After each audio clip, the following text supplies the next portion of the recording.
Alam mo ba na may proseso ang Diyos bago kanya dalhin sa tamang lugar para sa'yo?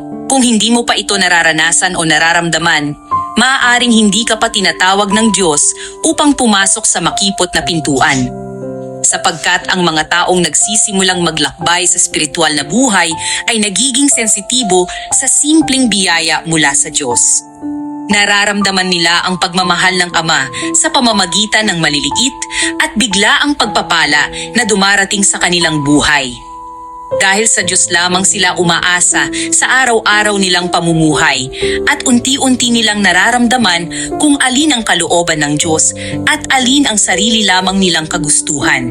Sapagkat ang pagdaan sa makipot na pintuan ay hindi madali.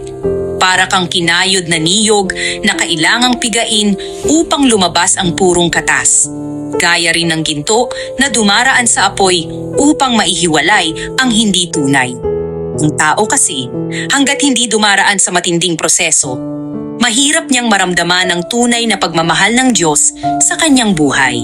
Maraming nagsasabing mahal nila ang Diyos, ngunit hindi nila nakikita ang halaga ng simpleng biyayang nagmumula sa Kanya. Minsan, iniiwan pa ng tao ang tunay na mahalaga upang habulin ang mga bagay na kalaunan ay mawawalan din ng saysay. Kaya ang mga taong nagsisimulang lumakad sa spiritual na buhay, doon nila mas nauunawaan kung ano talaga ang tunay na mahalaga sa buhay. Mga bagay na madalas nilang hindi napapansin noong malaya pa silang sumusunod lamang sa sarili nilang kagustuhan.